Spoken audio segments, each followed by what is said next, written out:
Hello students, अब हम लोग बात करेंगे इलेक्ट्रॉन ट्रांसपोर्ट चेन के बारे में। इस इलेक्ट्रॉन ट्रांसपोर्ट चेन को इलेक्ट्रॉन ट्रांसपोर्ट सिस्टम भी कहा जाता है।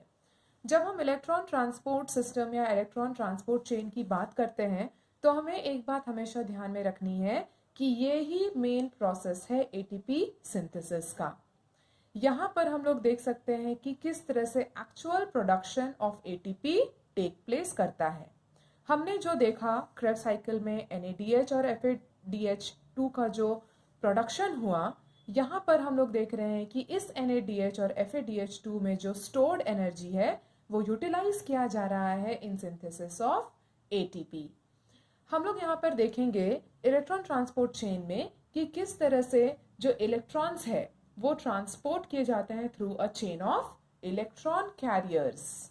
यहाँ पर इलेक्ट्रॉन के कैरियर्स होंगे जो कि इलेक्ट्रॉन को एक जगह से दूसरे जगह में ट्रांसपोर्ट करेंगे। अब ये जो हाई एनर्जी इलेक्ट्रॉन है ये कहाँ से आ रहे हैं? ये NADH और FADH2 से ही आ रहे हैं। तो ये high energy electrons from NADH and FADH2 इनको क्या कराया जा रहा है? इनको पास कराया जा रहा है through electron carriers. Electron carriers की मदद से इनको पास कराया जा रहा है और फाइनली इसको किसके पास पहुंचाया जा रहा है? कौन इन इलेक्ट्रॉन्स को एक्सेप्ट कर रहा है? जरूर कोई ना कोई एक इलेक्ट्रॉन एक्सेप्टर होगा जो इन इलेक्ट्रॉन्स को एक्सेप्ट करता है। तो यहाँ पर जो इलेक्ट्रॉन एक्सेप्टर के रूप में काम कर रहा है वो है ऑक्सीजन फ्रॉम वाटर। अब हमारे पास एक सवाल आता है कि ये जो इलेक्ट्रॉन ट्रांसपोर्ट सिस्टम है या इलेक्ट्रॉन ट्रांसपोर्ट चेन है वो कहाँ टेक प्लेस करता है? हम लोग पहले देख चुके हैं कि जो क्रेब्स साइकिल होगा वो कहाँ टेक प्लेस करेगा? माइटोकॉन्ड्रिया के मैट्रिक्स में। और हम लोग बहुत अच्छी तरीके से जानते हैं कि माइटोकॉन्ड्रिया सेल का क्या है? पावर हाउस है, वहीं पे एनर्जी जनरेट होता है। तो बेसिकली जो इलेक्ट्रॉन ट्रांसपोर्ट सिस्टम है ये भी हम माइटोकॉन्ड्रिया में ही देखेंगे, लेकिन माइटोकॉन्ड्रिया के इनर मेम्ब्रेन में।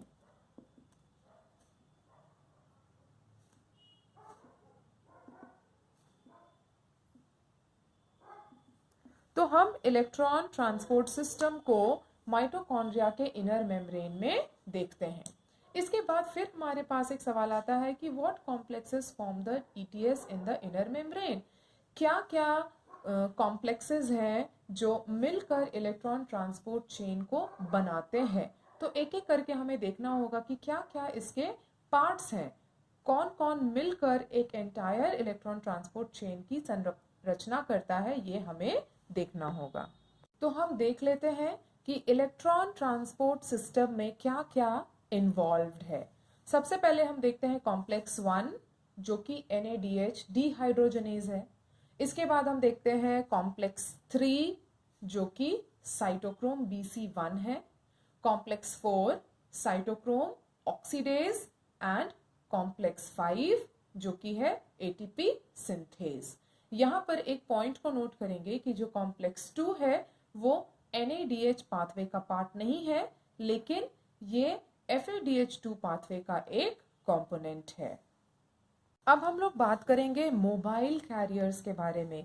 मोबाइल कैरियर्स बोलने का मतलब यह है कि ये ऐसे कैरियर्स हैं जिनमें मोबिलिटी है, मतलब कि ये इलेक्ट्रॉन्स को कैरी करके एक कॉम्प्लेक्स से दूसरे कॉम्प्लेक्स की तरफ मूवमेंट कर सकते हैं। तो बेसिकली हम दो तरह के कैरियर्स यहाँ पर देखते हैं, यूबीक्विनोन जो कि एक कोएंजाइम Q है, और साइटोक्रोम C ये एक छोटा प्रोटीन का स्ट्रक्चर है। ये एक मोबाइल इलेक्ट्रॉन कैरियर है और ये अटैच्ड होता है to the outer side of the membrane, outer side of the inner membrane of mitochondria.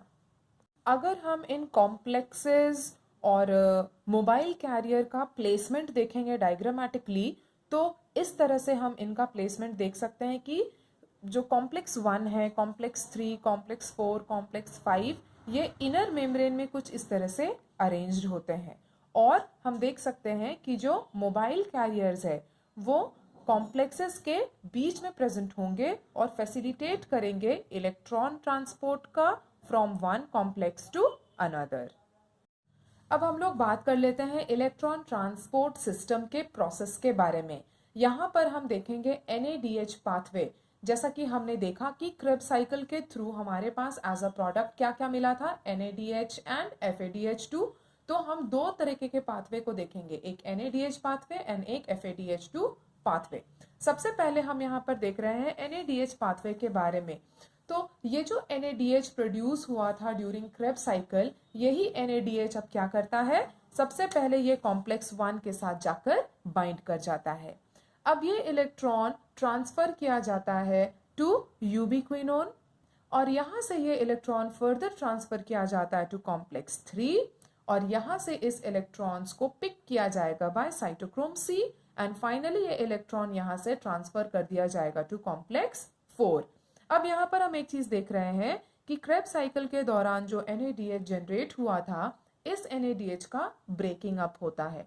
ये ब्रेक करता है into 2 NADH plus and hydrogen ion and यहाँ पर जो इलेक्ट्रॉन रिलीज हुआ ये तो ट्रांसफर हो गया from complex and various mobile carriers में के थ्रू, और जो प्रोटॉन जनरेट हुआ है यहाँ पर हाइड्रोजन आयन जो जनरेट हुआ है इसको क्या कर दिया गया, पंप आउट कर दिया from matrix to inter membrane space. ये हमारा आउटर मेम्ब्रेन और इनर मेम्ब्रेन के बीच में जो स्पेस है इसको हम क्या कह रहे हैं, इंटर मेम्ब्रेन स्पेस। जितने भी प्रोटॉन जनरेट होंगे ये पंप आउट कर दिए जाएंगे इनटू इंटर मेम्ब्रेन स्पेस। अब हम लोग यहाँ पर क्या देखते हैं कि जो ऑक्सीजन है वो बाइंड कर रहा है with protons and electron pair और ये क्या बनाएगा, ये बनाएगा वाटर। यहाँ पर हमारे काम की चीज क्या है जो हमें समझनी है, यहाँ पर हम क्या देख रहे हैं, इलेक्ट्रॉन के ट्रांसपोर्ट होने के दौरान एक प्रोटॉन ग्रेडियंट का डेवलपमेंट हो रहा है in the inter membrane space. जब हम मैट्रिक्स की बात करते हैं और इंटर मेम्ब्रेन स्पेस की बात करते हैं तो हम क्या देख रहे हैं, मैट्रिक्स के कंपैरिजन में जो हमारा इंटर मेम्ब्रेन स्पेस है यहाँ पे प्रोटॉन का ग्रेडियंट क्या हो गया, हाई हो गया। और यहाँ से हम ये समझते हैं कि जैसे ही ये प्रोटॉन ग्रेडियंट का डेवलपमेंट होगा ये फैसिलिटेट करेगा ATP सिंथेसिस को। कैसे ये प्रोटॉन ग्रेडियंट हेल्प करता है इन ATP सिंथेसिस ये हम लोग आगे आगे देखेंगे। तो यहाँ तक हम लोग देख लेते हैं, यहाँ तक हमने देख लिया कि कैसे NADH पाथवे काम करता है। सिमिलरली हम यहाँ पर FADH2 पाथवे भी समझ सकते हैं। अब ये जो FADH2 है ये भी हमें कब मिला था, क्रेब्स साइकिल के एंड में हमें एज अ प्रोडक्ट FADH2 मिला था। अब ये जो FADH2 है ये कॉम्प्लेक्स 2 के साथ जाकर क्या करता है, बाइंड कर जाता है। यहाँ पर कॉम्प्लेक्स 1 इन्वॉल्व नहीं होता। During FADH2 pathway complex 1 is not involve. अब यहाँ पर यही एक डिफरेंस हमें देखने को मिलता है during NADH pathway and FADH2 pathway, लेकिन बाकी सारे स्टेप क्या होंगे, वो सिमिलर होंगे। अब यहाँ पर हम क्या देखते हैं कि इलेक्ट्रॉन जो है वो ट्रांसफर किया जाता है टू यूबिक्विनोन, फिर इलेक्ट्रॉन यहाँ से फर्दर ट्रांसफर किया जाता है टू कॉम्प्लेक्स 3। इस कॉम्प्लेक्स 3 से जो इलेक्ट्रॉन है इसको पिक किया जाएगा बाय साइटोक्रोम C और फाइनली ये इलेक्ट्रॉन क्या हो रहा है, ट्रांसफर किया जा रहा है टू कॉम्प्लेक्स 4। अब यहाँ पर भी हम क्या देखते हैं कि ऑक्सीजन बाइंड करता है with proton and electron pair और ये क्या बनाता है, वाटर। FADH2 पाथवे के दौरान भी हम एक सिमिलर चीज नोटिस करते हैं कि यहाँ पे भी प्रोटॉन ग्रेडियंट डेवलपमेंट हो रहा है और ये जो प्रोटॉन ग्रेडियंट है जैसा कि मैंने पहले भी कहा ये एक इम्पॉर्टेंट रोल प्ले करता है ड्यूरिंग ATP सिंथेसिस। अब क्योंकि हम यहाँ पर क्या देख रहे हैं कि जो हमारा इंटर मेम्ब्रेन स्पेस है यहाँ पर क्या हुआ, एक हाई प्रोटॉन ग्रेडियंट बन गया है, मतलब जो प्रोटॉन का कंसंट्रेशन है वो इंक्रीज करता है in this inter membrane space. और मैट्रिक्स में हम क्या देखते हैं या इनर मेम्ब्रेन में हम क्या देखते हैं कि प्रोटॉन का कंसंट्रेशन लो है। अब यहाँ पर क्योंकि ये प्रोटॉन ग्रेडियंट का डेवलपमेंट हुआ, increases in the intermembrane space or decreases in the inner membrane space, तो because of this proton gradient ATP synthesis होगा। ATP synthesis होगा लेकिन ये किस पर बेस्ड होगा, ये केमी ऑस्मोटिक हाइपोथेसिस पर बेस्ड होगा। यानी कि अब हमें एटीपी सिंथेसिस को समझना होगा केमी ऑस्मोटिक हाइपोथेसिस के अकॉर्डिंग। हम थोड़ी सी जानकारी केमी ऑस्मोटिक हाइपोथेसिस के बारे में ले लेते हैं कि केमी ऑस्मोटिक हाइपोथेसिस के दौरान जब हम एटीपी सिंथेसिस को देखेंगे तो ये कैसे होगा। तो यहां पर हमने सबसे पहले क्या देखा कि माइटोकॉन्ड्रिया के इनर मेम्ब्रेन और आउटर मेम्ब्रेन के बीच में जो इनर मेम्ब्रेन स्पेस है, इसमें प्रोटॉन ग्रेडियंट क्या है, डेवलप हुआ है और ये इंक्रीज्ड है, हाई है, लेकिन मैट्रिक्स में क्या है, ये लो है। तो इस प्रोटॉन ग्रेडियंट को क्या करना है, ब्रेक करना है। यानी कि यहां पर ब्रेकडाउन ऑफ ग्रेडियंट होना जरूरी है। जैसे ही इस ग्रेडियंट का ब्रेकडाउन होगा, एनर्जी रिलीज होगा।